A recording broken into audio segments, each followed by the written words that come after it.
Boa noite. É paz do Senhor, paz e graça. Paz do Senhor, né? Amém. Pode sentar. A igreja cresceu bastante, né? Eu conheço alguns rostos, né? Conhecidos. E muitos rostos novos, né? Então, deixa eu me apresentar. Eu sou missionária Andréa, da Jocum, só que da Jocum do Paraná, lá de Curitiba. Aprove a Deus me arrancar de Salvador e me levar para lugares desconhecidos, a viver uma cultura diferente da minha, que é a cultura sulista, né? Uma cultura mais séria, mais fria, mas também mais culta. E foi muito difícil para mim, mas eu já tenho 7 anos no campo. Amém? E eu passei por aqui, vindo para cá, gente, caminhando de lá do Largo do Tanque, que eu moro em Mussurunga. Eu moro não, minha mãe, né? E passando por esse Largo do Tanque, subindo essa ladeira, eu fui vendo o quanto o Senhor me preparou, né? Encontrei o Joseval e a Cristina ali no ponto. E eu falei, eu nunca pensei que Deus me levaria para tão longe. Eu nunca pensei que Deus me levaria para a África. Eu nunca pensei que Deus me levaria para Portugal. Eu até pensei que meu chamado era a África, né? Mas quando a gente vai conhecendo Deus, que é o que a gente vai falar nessa noite, a gente vai conhecendo mais sobre nós. Tem muita coisa sobre nós que nós estamos redondamente enganados, né? E nós vamos falar sobre isso nesta noite. Então, quanto mais você conhece a Deus, mais Ele tem a revelar sobre você. Então, ainda imatura, pensava que meu chamado era só para a África, porque me apaixonei pela África, porque a África é parecida com Salvador, né? E aí, passados anos, Deus fala, eu não tenho para você uma nação, eu tenho para você muitas nações. Então, você vai passar ainda por muitas nações. Então, não prenda o seu coração em lugares. Ame, ore, invista, né? Se dedique, mas não se prenda, porque eu ainda te levarei para as outras nações. Então, isso foi uma revelação nova, né, de Deus para mim, quando Deus começou a plantar a Europa no meu coração. Então, não que a África tenha saído, mas muitas vezes a gente pensa que a Europa não precisa de Deus, né? E alguns lugares que se tornaram berço evangélico, como a Inglaterra e a Itália, hoje estão zero de igreja. Vocês estão entendendo? Então, o cristianismo está morrendo nesses lugares. E o satanismo tem avançado nesses lugares. Não é só mais o muçulmano, mas os satanistas também. Então é algo que me fez pensar e parar para pensar. Porque muitas vezes a gente acha que é o pobre que precisa de Deus, né? O pobre tem mais acesso a Deus. O pobre é que precisa porque ele não tem pão, não tem, né? E para a gente é até mais fácil fazer uma obra social e dentre outras estratégias. Mas o rico está se matando. O rico está tirando a sua própria vida. Por esse vazio que ele não encontra resposta. O índice de suicídio em Santa Catarina e no Rio Grande do Sul tem sido uma coisa alarmante. Eu nunca vi um suicídio em Salvador. É raramente alguém dizer fulano de tal se suicidou. Né? Raramente. Geralmente um mata o outro. Mas lá não. Lá o índice de suicídio tem sido muito grande. E na Europa também. A tristeza, a depressão, a ansiedade, a falta de esperança tem entrado assustadoramente na vida das famílias. E essas pessoas têm tirado a sua própria vida. Então Deus começou a inclinar o meu coração também para a Europa. Porque eu nunca achava que o rico estava nem aí para Deus. Mas a realidade é outra. O rico precisa também de Deus. Porque todo o dinheiro que ele tem e tudo que ele tem não o satisfaz. E ele fica preso naquela tristeza e naquela depressão, naquele vazio. Vocês estão entendendo? Comprando, comprando e comprando e comprando e comprando, até uma hora que ele entra em uma frustração tão profunda que ele tira a sua própria vida. Então essa é a história de Portugal, que perdeu a sua identidade, que tem sofrido esse índice e tem se estendido para os outros lugares da Europa.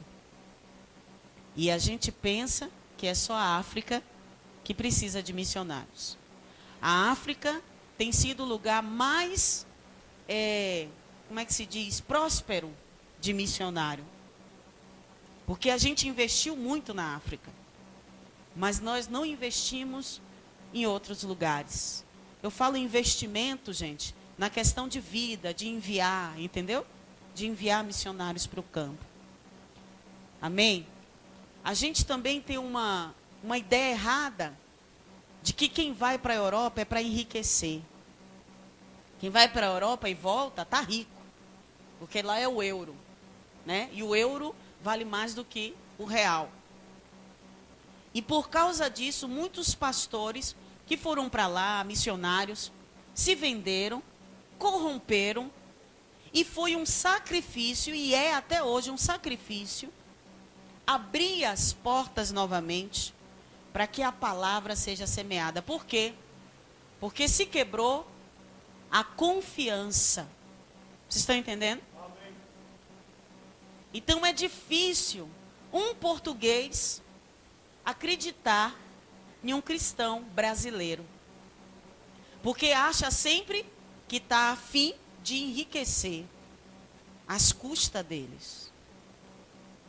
Eu sei que isso acontece no nosso país, mas lá é pior. Porque lá as igrejas fecharam por causa da crise da Europa e principalmente a crise de Portugal. Os pastores pegaram a mala, ó, foram para os Estados Unidos, outros voltaram para o Brasil. As igrejas fecharam porque não converteram, não conseguiram, né, trabalhar muito bem a palavra de Deus no povo português. E aí eles foram embora. E o povo português que se arrependeu, que virou crente mesmo, porque o português, quando ele se converte, ele não fica um pé na igreja, um pé no mundo. É difícil você ganhar para Jesus, mas quando você ganha, ele fica crente até morrer. Ele não desvia. É difícil um português desviar. Porque ele demora de se converter. Ele não vai por oba-oba, não. Mas quando se converte, ele não sai. Então, qual é a realidade hoje lá? Os pastores brasileiros que não tiveram chamado, os missionários brasileiros que não tiveram a palavra de Deus e foram com motivações erradas, por causa da nossa maneira de pensar, porque a Europa é o lugar de enriquecer, né? E aí o negócio baixou, não ficou muito fácil por causa da crise financeira, a crise econômica, a troca da moeda. Então muitos saíram e as igrejas fecharam, e o povo português que se converteram em poucas escalas, não tem igreja para congregar. Então essa é a história triste, aonde só tem 1% de cristão. 1% da população conhece a palavra de Deus. Muito menos que a Europa, que a África. A África hoje já foi evangelizada e é evangelizada. Principalmente pelo povo assembleano, que chegaram mesmo em massa e começaram a investir naquele lugar. Então, a realidade da África, eu falo de Angola, é igual à realidade de Salvador. Vocês estão entendendo? Tem os de verdade e tem os de mentira. Porque ali precisa mais de discipulado, ensinamento da palavra, do que evangelismo. Entendeu? Então é a realidade de Salvador, é a realidade do Rio de Janeiro, é a realidade de outros lugares aí que tem passado. Porque assustadoramente a palavra de Deus maravilhosamente tem sido pregada. Então não tem aquele que nunca ouviu falar. Então o que é que hoje nós precisamos? Nós precisamos acompanhar, pastorear, encorajar, ensinar, visitar e investir tempo para que aquela pessoa de bebê espiritual se torne um adulto espiritual. Amém? Então, para isso a gente tem que investir tempo. Mas graças a Deus, se essa igreja tem crescido, é porque vocês têm investido em oração, em palavra e em discipulado. Amém? E eu fiquei muito feliz quando eu vi aqui vigília. Nunca mais ouvi falar de vigília. Poucos são os que fazem vigília. Poucos são os que separam as terça-feiras para orar e buscar o coração de Deus. Amém? E essa semana aí, ontem, foi sexta, sábado e domingo, eu dei um seminário falando sobre batalha espiritual. Falei sobre a entidade de Salvador, que a gente não pode fechar os olhos para isso. A Iemanjá, como ela trabalha, quais são as armas que diminuem e enfraquecem a influência dela na cidade. Os filhos de Iemanjá, que são aqueles que a gente ganha para Jesus, mas ele não consegue congregar. Uma hora ele está dentro, outra hora está fora, uma hora está dentro, outra hora está fora. E ele precisa de uma libertação, ele precisa ser encaminhado, dado leite para ele precisa entender o sacrifício da cruz, ele precisa se firmar para depois se fazer uma libertação para que ele possa congregar. Porque muitas vezes eles não conseguem congregar, não é porque eles não querem, não. A influência da entidade, da cidade, que isso não tem nada a ver com a gente, mas o povo baiano levanta um altar para ela todo dia 2 de fevereiro. Vocês estão entendendo? E isso é um pecado baiano. Nós, como povo baiano, precisamos redimir esse pecado. Porque como povo baiano, a gente tem que adorar apenas um santo. E a gente não pode deixar de proclamar que existe um santo só, Jesus Cristo.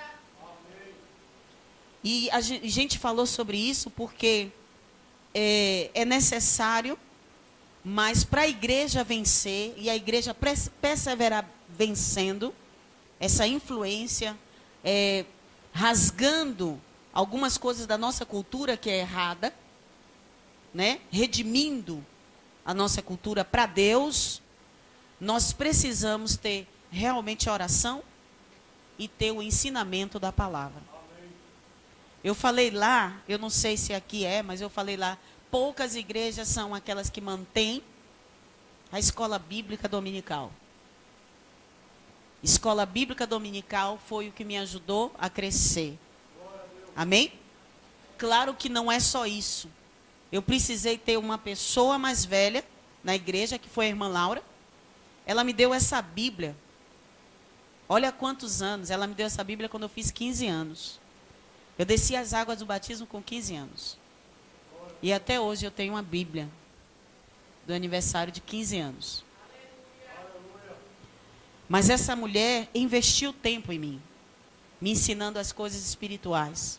Embora eu tenha nascido e criado no Evangelho, mas a igreja tradicional não ensina muita coisa, né? E hoje o irmão me apresentou da Quadrangular, não pertenço mais à Quadrangular, saí em paz, né? Lógico. O pastor é muito amigo meu, né? Ainda sirvo a igreja Quadrangular, sempre, porque foi uma igreja que me ensinou muito. Mas hoje eu pertenço à Igreja Batista dos Bereanos, né? Eu tive uma palavra de Deus para mudar de igreja, Não foi de uma hora para outra. Eu fui orando durante 2 anos e depois de 2 anos eu mudei, né, para a igreja, conversei com o pastor, expliquei a direção que Deus estava me dando e hoje nós estamos aí. Amém? E uma das razões foi que eu tinha que ter uma cobertura de intercessão de toda a igreja. E ao passar dos anos eu era conhecida só pelo pastor e não pela igreja. E eu preciso da igreja. Vocês estão entendendo? O missionário, ele precisa da igreja, não é só financeiramente não, é espiritualmente mesmo, é oração. A oração sustenta o missionário.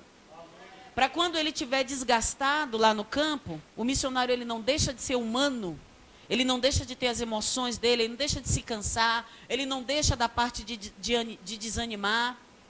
Então ele precisa contar com alguém, não só com o pastor, mas com a igreja, com a equipe de intercessão. Olha, ore por mim, estou passando por isso, vou enfrentar isso, esse agora é o meu desafio.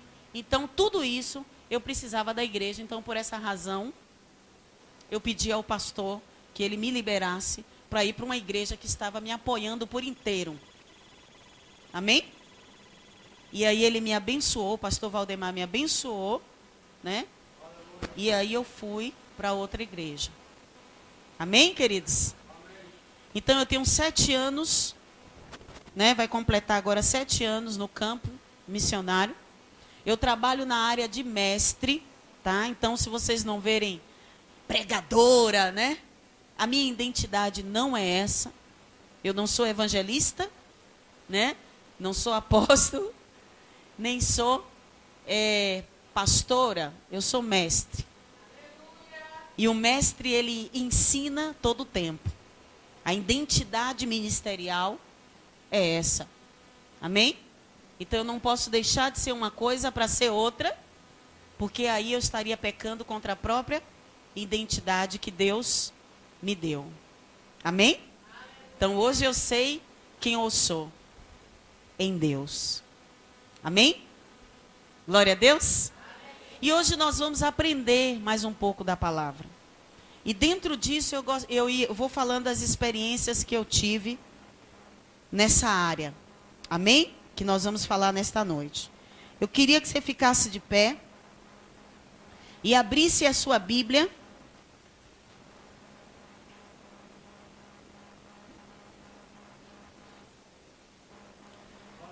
no Evangelho de Lucas. É uma palavra conhecida, mas nós vamos meditar nessa palavra nesta noite. Lucas capítulo 10, versículo 38.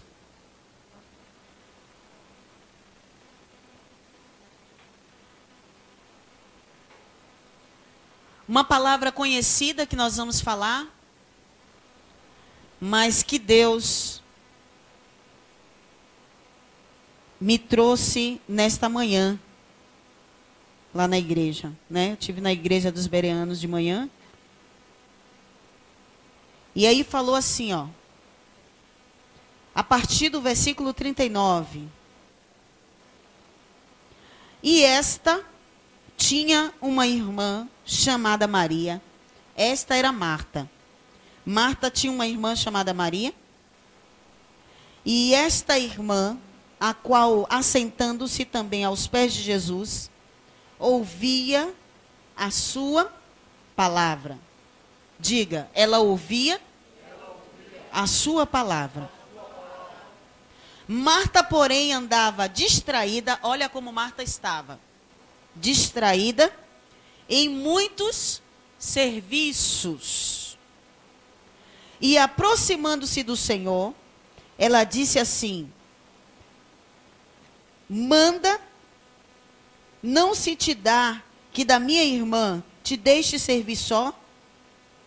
Que a minha irmã me deixe servir só? Dize-lhe que me ajude.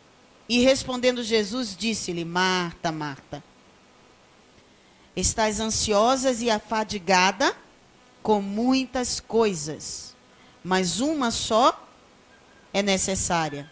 Diga, uma só é necessária. E Maria escolheu a boa parte, a qual não lhe será tirada. Amém? Vamos orar? Deus, eu quero, em nome de Jesus, te agradecer, expor o meu coração na dependência do Senhor nesta noite, e te pedir, Senhor, que nesta noite o Senhor venha falar singularmente, particularmente conosco. Eu não sei o que o Senhor vai falar com cada um em particular, mas Deus, eu sei que o Senhor vai derramar a palavra de sabedoria e conhecimento e revelação daquilo que o Senhor vai trazer para nós nesta noite. E eu, Senhor, nós como igreja repreendemos qualquer distração, qualquer engano que venha do nosso coração. Nós pedimos o governo sobre nossa vida do Espírito da verdade, o Espírito Santo, para que ele venha traduzir e interpretar qual a sua boa, perfeita e agradável vontade para as nossas vidas nessa noite. Em nome de Jesus, selamos os 4 cantos dessa igreja com o nome e o sangue de Jesus. E que nós não saímos daqui de dentro, e nem o que está lá fora, entre neste lugar.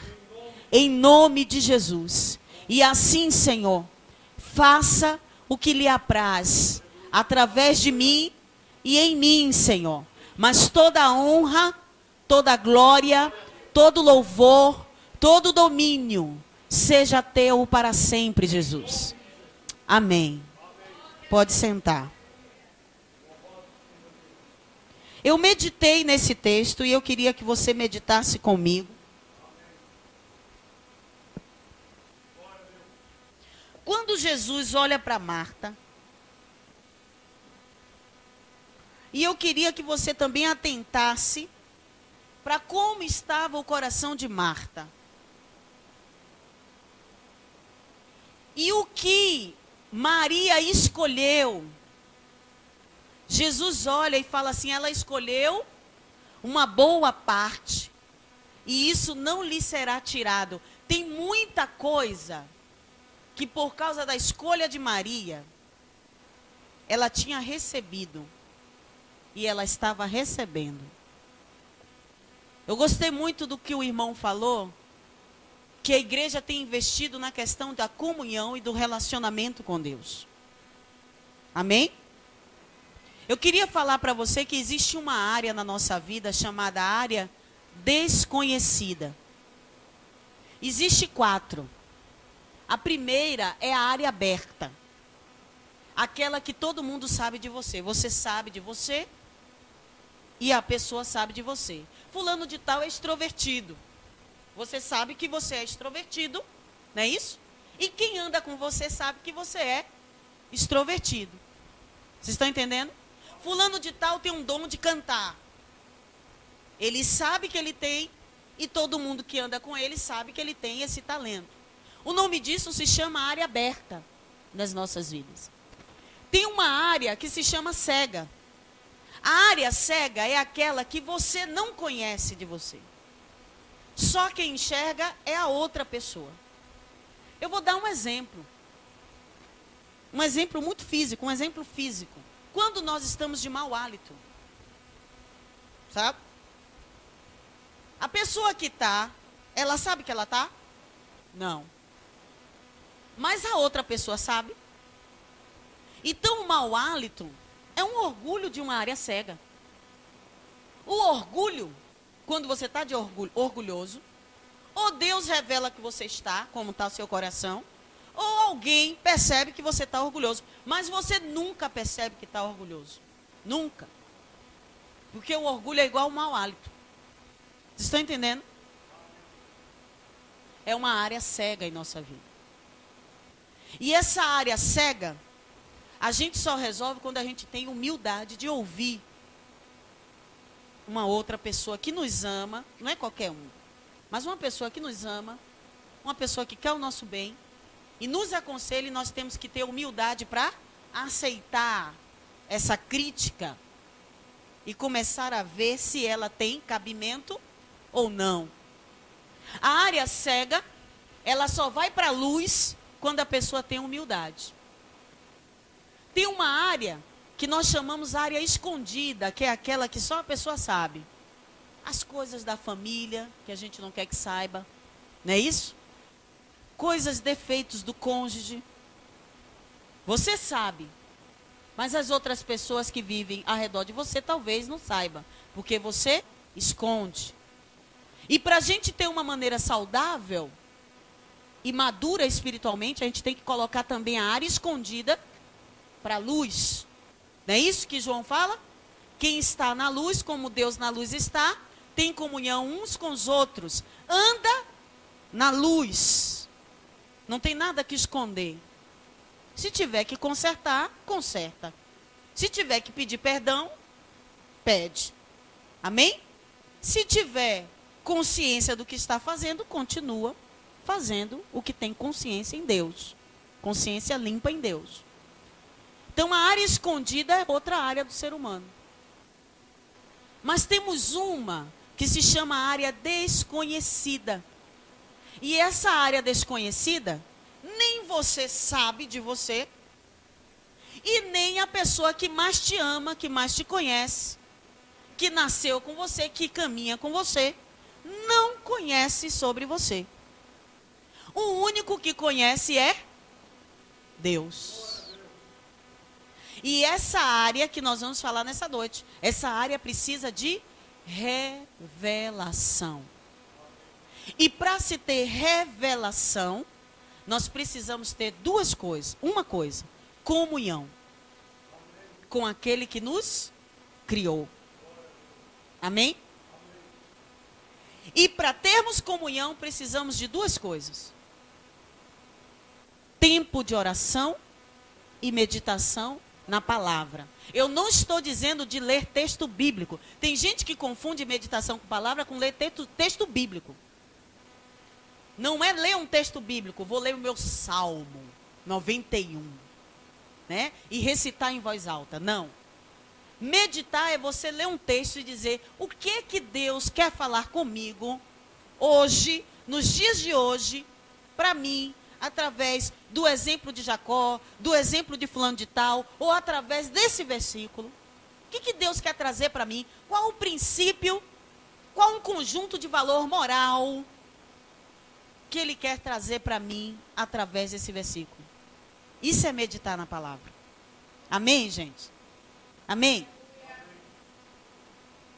Então é isso que nós estamos fazendo nessa noite. Maria, Maria. Vamos falar de Maria primeiro, né? Maria parou para ouvir a palavra de Jesus. E a gente não sabe o que Jesus estava falando, gente.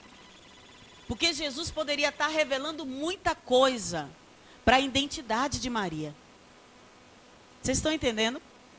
Muitos mistérios, até às vezes do reino de Deus, do propósito por el que ele veio. A gente não sabe o que Jesus estava falando, porque a Bíblia não entra em detalhes. Mas a Bíblia entra em detalhes que Maria sentou-se aos pés de Jesus para ouvir a palavra que estava saindo dele. Amém? E Marta, conhecendo Jesus, porque ela conhecia Jesus. Vocês estão entendendo? Ela estava afadigada, atarefada com muitas coisas. Às vezes nós estamos na obra de Deus com uma boa motivação, gente. Porque Marta estava com uma boa motivação. Vocês estão entendendo? Ela não estava pecando, não.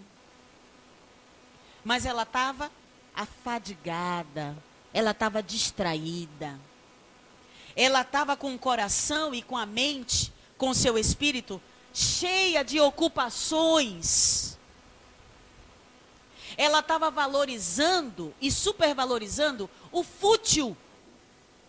Que a gente está em um século onde as pessoas estão supervalorizando coisas fúteis.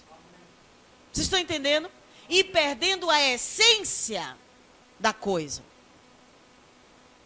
Digamos que a reunião foi marcada na casa de Marta e Maria, aonde ela tinha presenciado, estava com a presença ilustre do Filho de Deus, o Messias, o Cordeiro, que veio para tirar o nosso pecado, que veio revelar o relacionamento com o Pai, que veio revelar o mistério que estava escondido. E Marta se preocupando com muitos afazeres. E Maria se preocupou com a essência. Eu vou aproveitar ele aqui, porque eu quero ouvir o que ele tem para falar. E eu quero voltar de novo na questão da identidade. Quando você não sabe quem você é, qualquer vento lhe leva. Às vezes a gente acha que é só o vento de engano. Existe vento, irmão, que são oportunidades. Vocês estão entendendo? Existem convites que não é convites ruins. Não é propostas ruins. São propostas boas. O que Marta estava fazendo, gente, eram coisas boas. Não tinha nada demais. Vocês estão entendendo? A questão é que estava no lugar e no tempo errado.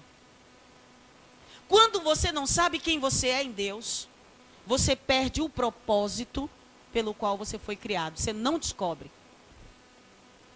Eu passei 12 anos em uma igreja fazendo de tudo, mas sem saber quem eu realmente era diante de Deus. Por que que eu nasci? Quem que eu represento no corpo de Cristo? Quem sou eu, além de ser filha de Deus? Por que que eu nasci mulher? Porque quem escolheu o meu sexo foi Deus. Por que que eu nasci mulher? Quais são os dons e as dádivas que uma mulher tem, que o homem não tem? E se eu nasci mulher, não foi por acaso. Eu tenho dádivas que refletem a imagem de Deus, o qual vai me ajudar a cumprir o propósito.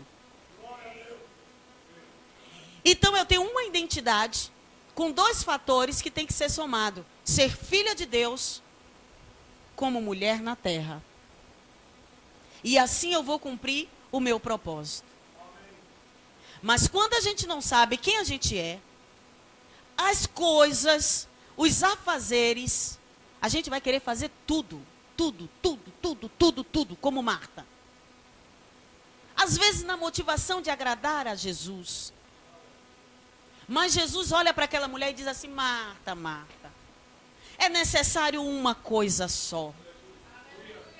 Ter comunhão comigo. Ter relacionamento comigo. Relacionamento comigo. Relacionamento profundo com Deus faz nascer as outras coisas.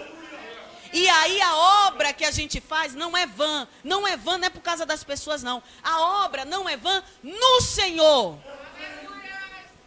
Porque se o Senhor manda e direciona a fazer, aí não será vã. Mesmo que a pessoa não responda. Vocês estão entendendo? Mesmo que aparentemente aos olhos humanos dê tudo errado. Mas se Deus mandou fazer e deu uma direção de fazer, e você está fazendo dentro da sua identidade em Deus, no corpo de Cristo, não vai ser em vão. Amém, gente? Marta, Marta, é necessário uma coisa só.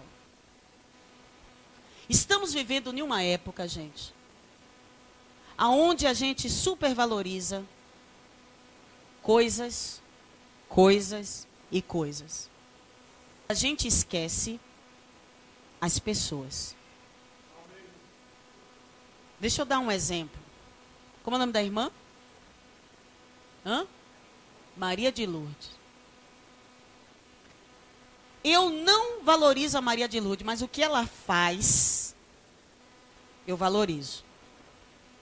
No dia que ela deixa de fazer, ela não tem mais valor. Por um motivo ou outro, ela deixa de fazer. Ela não tem mais valor. Porque eu estou valorizando o que ela faz. Eu não estou valorizando a pessoa dela. E eu queria falar uma coisa para vocês, que Jesus, quando morreu na cruz, ele não morreu por placa de igreja, nem por ministério. São importantes? São. Nós amamos, amamos. Mas Jesus não morreu por Jocum, né? Que é a instituição a qual eu pertenço e trabalho nela. Jesus não morreu por placa de igreja, Jesus não morreu por sistema. Jesus morreu por pessoas. E pessoas é mais importante. Amém? Não o que as pessoas fazem é importante, mas quem elas são. E quem elas representam para Deus. E Maria escolheu uma boa parte e não lhe será tirada. As revelações que ela teve, ou o que ela recebeu ao sentar ali, não lhe será tirado. Amém? Quando nós temos comunhão com Deus, eu queria que você abrisse a sua Bíblia, em um relacionamento com Deus, e isso está dentro da Bíblia, da palavra, do assunto que nós estamos falando, dos afazeres. E olha só o que Paulo fala em Gálatas, capítulo 5. Gálatas, capítulo 5.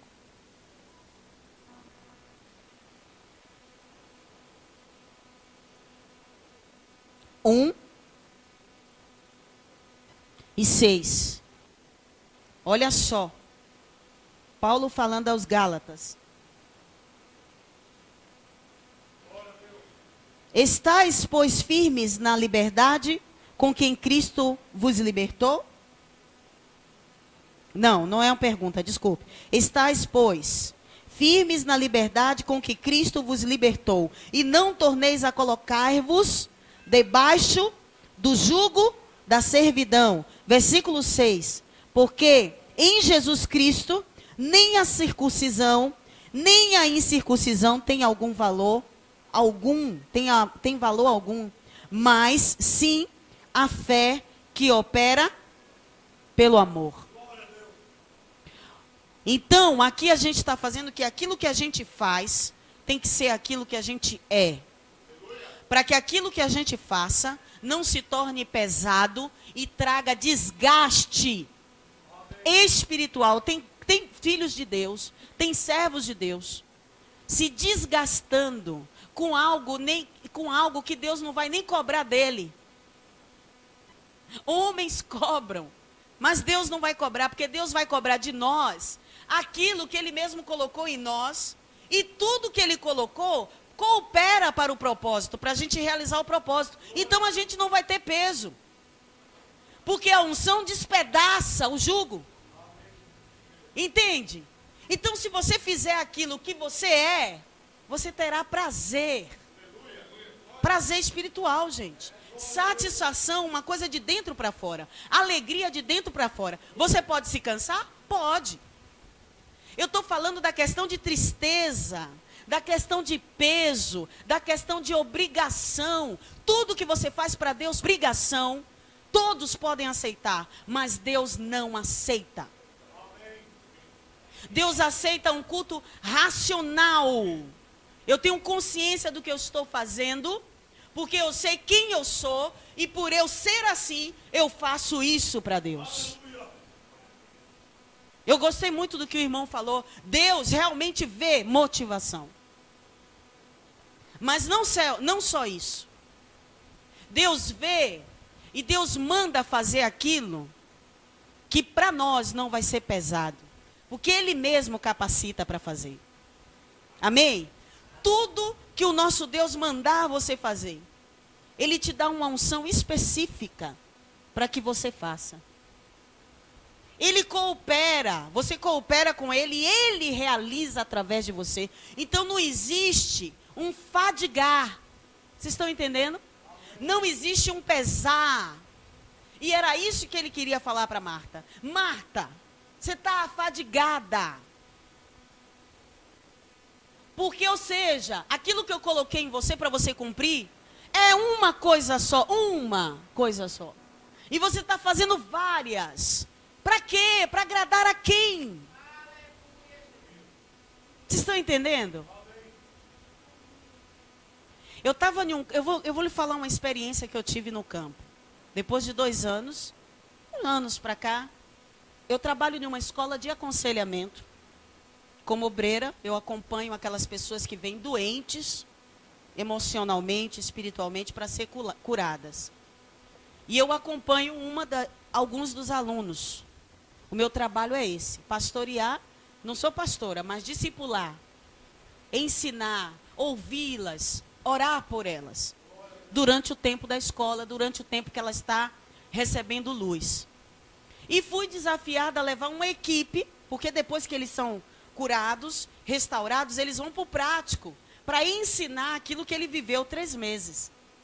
Entende? Ele vai aconselhar aquilo que ele recebeu, aquilo que ele aprendeu. Ele aprende a aconselhar.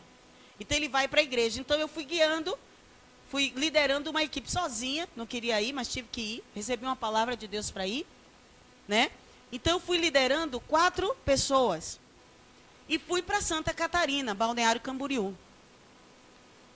E chegou lá, eu fui para lá porque o pastor estava passando por uma situação muito difícil. Ele tinha acabado de descobrir que a esposa estava com câncer. E isso foi sabe, aquela notícia que abala a igreja toda.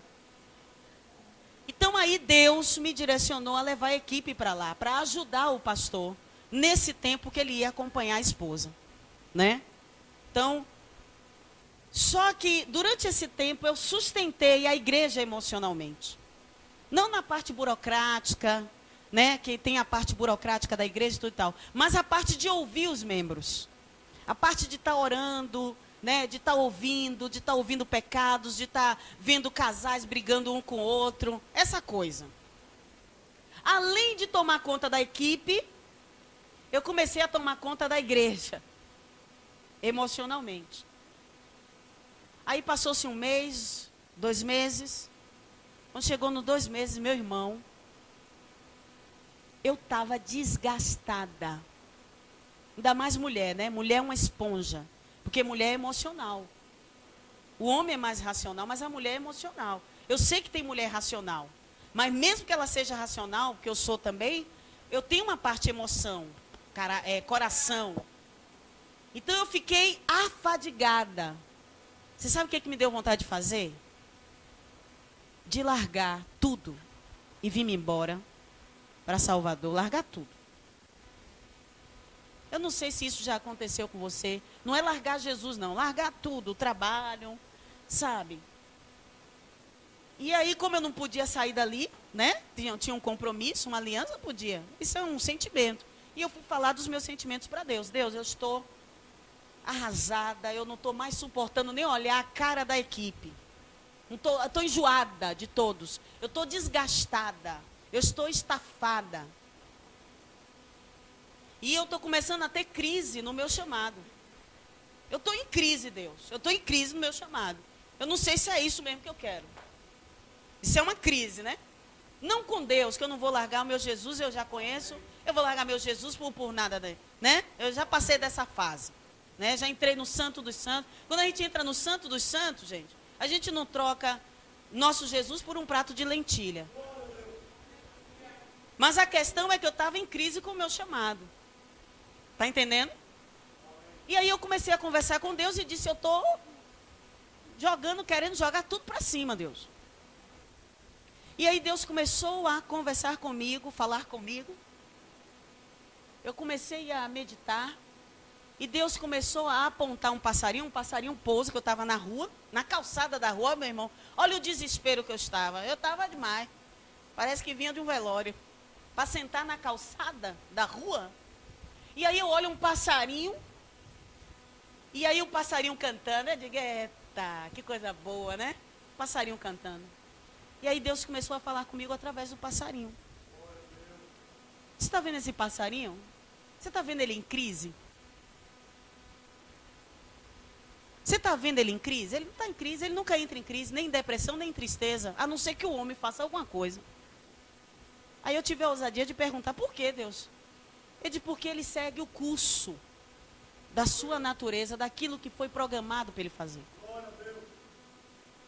Então você nunca vai ver um passarinho mudo, porque ele foi programado para fazer aquilo. Ele foi feito para cantar, gente. Vocês estão entendendo? Ele foi feito para ser livre e ele foi feito para cantar. E se ele faz aquilo automaticamente, ele não vai ter crise. Porque ele está fazendo aquilo que ele foi criado para fazer. E ali, eu vi que eu estava fazendo muita coisa que não era para fazer. A síndrome do Salvador. O líder, cuidado com isso, os líderes. A síndrome do Salvador. Salvar todo mundo. Não, temos que salvar todo mundo. Não salvou um, a gente fica se sentindo culpado. E aquilo começou a pesar. Eu disse, isso não é de Deus. Isso não é de Deus, não. E eu tive que orar e realinhar o meu coração. Deus, vamos voltar de novo. Para que o Senhor me trouxe aqui? Qual o meu papel aqui? O que o Senhor quer que eu faça? Porque eu estou fazendo muita coisa do meu coração. Estou fazendo muita coisa da minha inteligência, da minha capacidade, que o Senhor talvez não tenha mandado fazer. E se o Senhor não tem mandado fazer, eu estou me desgastando, porque talvez a outra pessoa não vai nem responder, vai ser em vão. Amém? Quando a gente pensa em agradar, com muitas pessoas, até aquela pessoa que a gente ama, que não quer que se perca, mas se a gente faz muita coisa por nós mesmos, a obra é em vão. Porque a palavra de Deus diz que aquilo que não é vão é no Senhor. Amém? E eu queria lhe convidar a meditar nisso. O que você está fazendo demais? O que Deus quer que você não faça? Porque isso está te desgastando. Será que você também já não saiu da sua posição para ir para uma posição de uma outra pessoa? Porque a gente não é único, gente. Se a obra é de Deus, Ele levanta os seus cefeiros. Ele levanta. Basta orarmos. Amém? Para Deus a obra é tua. Lá a gente tem um problema sério de obreiros. Porque obreiros vêm muito imaturo. E muitas vezes a gente não roda uma escola porque não tem obreiro. Mas a partir do momento que a gente entendeu que a obra é do Senhor, Deus, levanta quem o Senhor quer. Porque eu tenho que fazer, e é necessário eu fazer, uma só coisa. Vocês estão entendendo? Essa uma só coisa, eu não quero que você pense em quantidade. Eu quero que você pense em qualidade. Daquilo que Deus quer que a gente faça. Amém? Maria escolheu uma boa e a melhor parte. E a melhor parte é sentar para ouvir as direções de Deus. A melhor parte é a gente saber quem a gente é. Quanto mais a gente conhece Deus, mais coisas vão sendo reveladas ao nosso respeito. Como eu falei aqui, eu pensava que era uma nação só. Já tinha me programado e sonhado com Angola. Mas a proporção que eu fui conhecendo a Deus e conhecendo Deus, perseverando em conhecê-lo, eu começo a me conhecer. E começo a entender tudo que Deus está fazendo na minha vida. Deus começa a nos dar revelação, e essa revelação faz a gente ter o discernimento e uma leitura de tudo que acontece dentro e fora de nós, na nossa vida. E as coisas começam a fazer sentido. Quando eu vim para cá, andando para cá, que eu fui passando por esses lugares, gente, a gente trabalhou 4 anos com impacto de rua.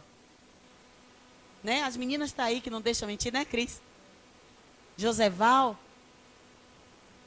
E a gente trabalhou, foi 4 anos, né? Depois começamos com culto nos lares, para aproveitar o povo da campanha da sexta-feira, aproveitava o povo da campanha que vinha buscar bênção. A gente, como é seu nome, onde é que você mora? Como é seu nome, onde é que você mora? Pode ter uma visita, para a gente ir lá para pregar para eles A palavra, para eles entenderem a mensagem da cruz. Também, irmão, você continua indo para sexta-feira, às 7 sexta-feira? Está entendendo? Mas entenda a cruz, a mensagem da cruz. Por quê? Porque bênção vai e volta. Hoje você pode estar com emprego, amanhã pode não estar. Mas salvação é para a eternidade. Amém? Jesus é para a eternidade. Então aquilo que você recebe da mensagem da cruz é para a eternidade. Dinheiro vem e volta. Né? Coisas que a gente vai, bênção, vem e volta, vai e volta, e vem de novo, e vai, e vem. Coisas da vida. Mas a vida eterna em Cristo é para a eternidade. Amém? E aí eu vendo tudo isso, lembrando de tudo isso, lembrando das fases, eu não lembrei de nada que me machucou. Fui curada mesmo, né? Até pensei, mas não dói mais. Sinto muita saudade. Pelo contrário, eu sinto muita saudade de tudo que eu vivi. Sabe por quê, gente? Porque quando você vai conhecendo Deus, você vai se conhecendo e muita coisa na sua vida vai fazendo sentido. Então eu não sabia que eu estava em um campo de treinamento. Meu treinamento foi aqui. Meu treinamento foi aqui. Quando eu cheguei em Jocum, eu já sabia fazer tudo. Tudo. Meu líder chegou para mim e falou assim, você é uma obreira preparada. Porque a quadrangular tem essa vantagem, né? Prepara a gente, joga a gente lá. Vai jogando, joga a gente lá. A gente se transforma em professor de escola bíblica dominical, a gente pastoreia, a gente evangeliza, discipula, vira levita, um monte de coisa. Eu não disse a você que eu era Marta? Tudo, tudo. Só faltou uma coisa, ser diaconisa, que eu nunca fui. Só faltou uma. Mas ali era um campo de treinamento. Mas eu não sabia quem eu era. Eu fazia era de tudo, igual a Marta. Tinha uma necessidade, eu estava ali respondendo a necessidade. Tinha outra necessidade, não tem ninguém para fazer, então eu faço. Não tem ninguém para... Eu prego. Não tem ninguém para... Vamos fazer. Não tem... Vamos fazer. Vamos fazer. Hoje eu não faço isso. Hoje eu oro para que Deus envie. Ou então eu vejo alguém e começo a investir naquela pessoa. Você já reparou que você tem um dom para isso? Você já reparou que você tem uma capacidade para isso? Quem sabe, meu irmão, pare para pensar, vá orar. Se Deus não está lhe chamando para essa área. Entendeu? Criando discípulo. Eu não vou mais lá para fazer. Eu crio discípulos para fazer. Eu inspiro, eu encorajo. Encorajo os jovens. Os jovens precisam de encorajamento, gente. Amém? Então, quando Jesus estava falando, quando Paulo estava falando, olha, circuncisão e incircuncisão não é nada. Tem uma palavra lá adiante, que eu botei aqui, mas você pode procurar depois no Google,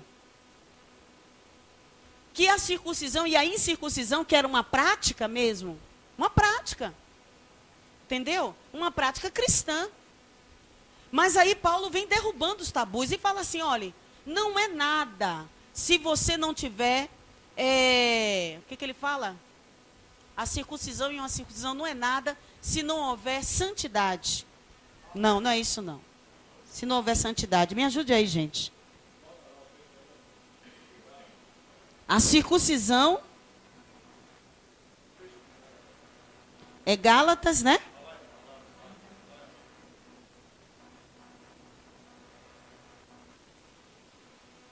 Sim, esse também, mas é um outro que concorda com esse. Eu acho que é o 6, gente, versículo 6.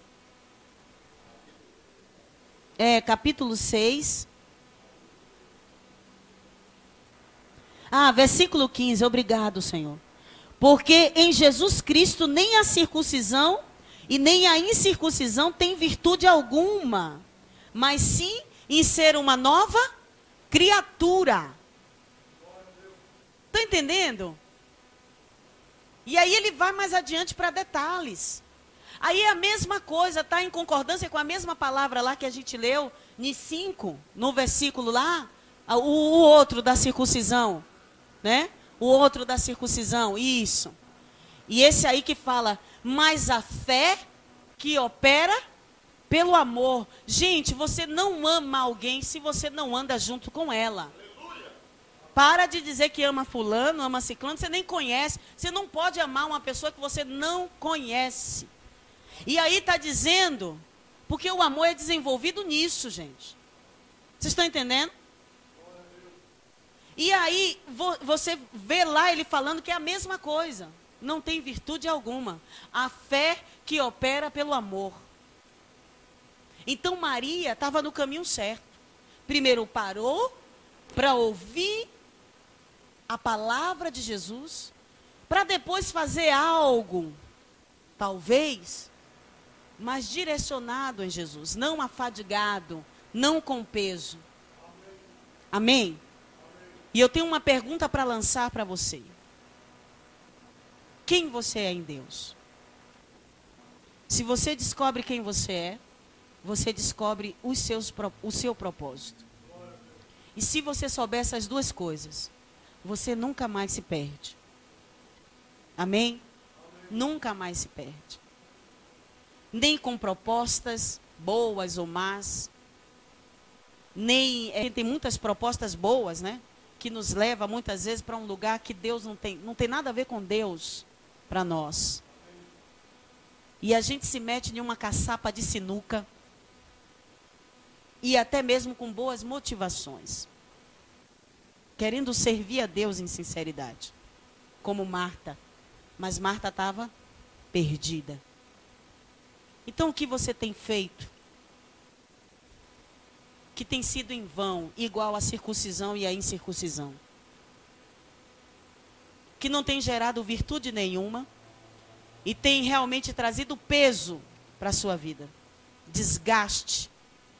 E até mesmo tem lhe afastado do tempo de oração, do tempo de estar com Deus. Amém? Vamos pensar nisso e vamos ficar de pé. Então essa é a palavra que Deus me direcionou para dar, em que eu estou meditando e eu vou voltar com ela no coração para o campo, para que eu não venha fazer um monte de coisa. Amém? Quando a gente vê a necessidade no ministério, a gente tem essa tendência, gente, a se desgastar. Mas nós temos que lembrar quem é o Senhor da obra. Amém? Eu não sei no profundo, porque Deus mandou falar isso para vocês. Mas eu creio que é por causa do crescimento que a igreja está passando. Amém? E o crescimento quem proporciona é o Senhor. Amém? Não se afadigue e não se perca no propósito pelo qual você está neste lugar. Amém? Seja como Maria e não como Marta. E não se distraia pelo supérfluo. Amém? Mas focalize na essência. Jesus. Deus, nós queremos orar nesta noite. E eu quero te pedir que o Espírito da verdade, o Espírito Santo, precisamos dele para nos lembrar, nos ensinar, nos aconselhar, consolar, fortificar, fortalecer, revestir. O Espírito Santo, que ele traduza essa palavra no decorrer dos dias.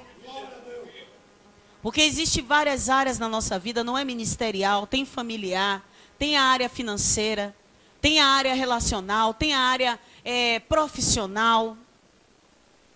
Deus, tantas áreas na nossa vida, e que nós precisamos colocar o Senhor como centro. E a partir de um relacionamento com o Senhor, vir novas direções do Senhor, para que tudo aquilo que a gente faça não seja em vão no Senhor. E Deus, nós queremos mesmo responder o teu amor. Senhor, nos revele as áreas desconhecidas. Tem tanta coisa que a gente não conhece de nós. e que o Senhor tem para nos revelar. E, Senhor, nós queremos estar em comunhão contigo, para entender tudo o que acontece conosco. Porque até a luta, Senhor, até as lutas, a tua palavra diz que tudo coopera para o bem daqueles que amam a Deus, que são chamados segundo o seu propósito. Mas quando a gente não conhece o propósito, nada faz sentido, tudo perturba, tudo é um desgaste. Em nome de Jesus, Senhor, muda a nossa história, Senhor. Em nome de Jesus. Amém. Queria passar para o pastor. A Deus abençoe cada um de vocês. Vou passar aqui para o irmão. A gente estava lembrando uma coisa, irmão. Hoje, eu me encontrei com Simone, ela viajou hoje, né? E nós trabalhamos muito aqui. E ela me lembrou hoje na cozinha, antes de ir para casa. Dea, sabe o que eu me lembrei? Eu me lembrei de uma profecia da irmã Indirá. Pergunte para ela se ela lembra, no dia que ela falou assim, eu vi vocês duas no avião. Né? Eles andam de avião, para lá e para cá. Mas hoje, quando a gente se encontrou, ela se lembrou da profecia, né, da visão que a irmã Indirá teve. Olha, eu vejo vocês duas no avião. Só que ela está em um estado, eu estou em outro. Né? E eu fui primeiro, ela foi depois. Bem depois. Né? E a gente estava pensando nisso, né? Que Deus já tem algo planejado, escrito, projetado para nós. Mas se nós não ouvirmos o que Ele tem para nos falar, a gente nunca vai experimentar. Amém? Não que Ele não queira, mas nós somos bloqueados nisso. Por isso a palavra diz, renovai a vossa mente, para que experimenteis a boa e a perfeita e agradável vontade do Senhor. Amém? Pode ser aqui, mas pode ser em outro lugar. Amém? Pode continuar aqui e pode continuar em outro lugar. Deus é quem sabe. Amém? Deus abençoe.